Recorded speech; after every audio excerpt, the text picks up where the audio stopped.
یہ بات جو ہے جان لیجئے کہ ہمارے ہاں ہمارے معاشرے میں بعض ہندوانہ رسمیں چل رہی ہیں لیکن لوگوں کو پتہ نہیں ہے کہ یہ ہندوانہ ہے۔ ابھی ایک نکاح ہمارے طریقے پر مسجد میں ہوا تھا اسلام آباد میں، تو وہاں ایک عالم دین نے توجہ دلائی کہ دولہا صاحب کو ہاتھ پہ باندھے ہوئے تھے کوئی شے پتہ نہیں کیا کہتے ہیں اسے، وہ خالص ہندوانہ دستور چلا رہا۔ میں نے کہا بھئی ایسی کوئی شے اسلام میں تو نہیں، کیا باندھا ہوا؟ بہت سی چیزیں ہیں کہ جو بالکل ہندوانہ ہمارا پس منظر جو ہے چلا آ رہا ہے، لیکن لوگوں کو تو پتہ نہیں۔ یہ تیجا ہندوؤں میں ہوتا تھا، ان کا خیال تھا کہ روح بھٹکتی رہتی ہے 3 دن تک، 3 دن کے بعد کہیں جاتی ہے، کچھ کھلاؤ پلاؤ اسے، تو تیسرے دن جو ہے وہ تیجا کرتے تھے۔ وہ تیجا ہمارے یہاں سویم ہو گیا، وہ سویم کی بجائے قرآن خوانی ہو گئی، رسم وہی تیجا ہندوانہ پس منظر اسی کے ساتھ۔ اسی طریقے سے ہمارے ہاں جدید رسوم و رواج میں بہت سی چیزیں بے سمجھے بوجھے غیر ارادی اور غیر شعوری طور پر ہم نے اختیار کر لی۔ انہی میں سے یہ ہے جھنڈا، جھنڈے کی سلامی، قومی ترانہ اور ترانے کے لیے کھڑا ہو جانا۔ یہ کوئی سوچ سمجھ کے نہیں اختیار کی گئی، کیونکہ دنیا میں رواج ہے، ہر جگہ ہوتا ہے، لہذا ہمارا بھی ملک بن گیا ہے، ہمارے ہاں بھی جھنڈے کی سلامی ہونی چاہیے، ہمارے ہاں بھی ترانے کے احترام میں کھڑے ہو جانا چاہیے۔ لیکن میں آپ کو بتانا چاہتا ہوں کہ میرا فکر جو جیسا کہ میں نے عرض کیا سب سے زیادہ اقبال سے متاثر ہے۔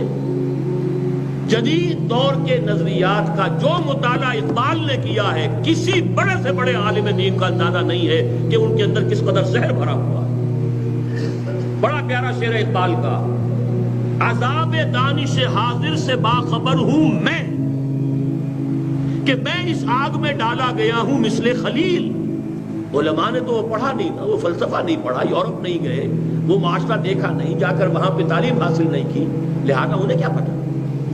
وہ تو اپنے قال اللہ قال رسول کے اندر مگن ہے، لگے ہوئے کہ مجھے تو اس آگ میں ڈالا گیا ہے، میں انگلستان میں رہا ہوں، میں برلن میں وہاں رہا ہوں، جرمنی میں رہا ہوں، تو عذاب دانش حاضر سے باخبر ہوں میں کہ میں اس آگ میں ڈالا گیا ہوں مثل خلیل۔ لہذا اس کا سب سے بڑا مسئلہ کیا ہے؟ وطنیت، یعنی وطن بحیثیت ایک سیاسی تصور کے، ان کی جو نظم ہے، اقبال نے جو فتویٰ اس پر دیا ہے وہ سن لیجئے۔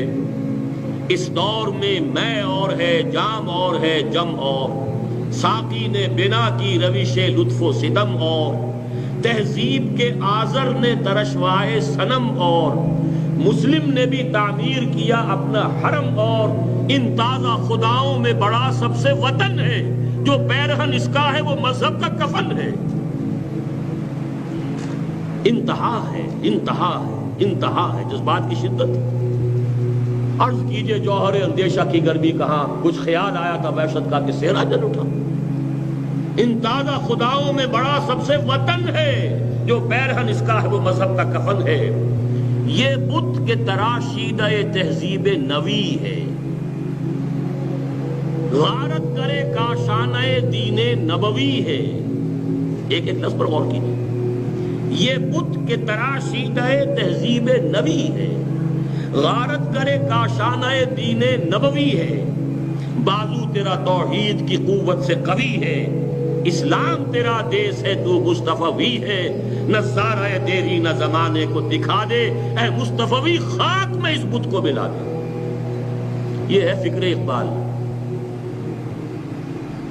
سیکولرزم اور نیشنلزم، یہ آج کی دنیا کے دو سب سے بڑے بت، سب سے بڑے شرک، سب سے بڑے کفر۔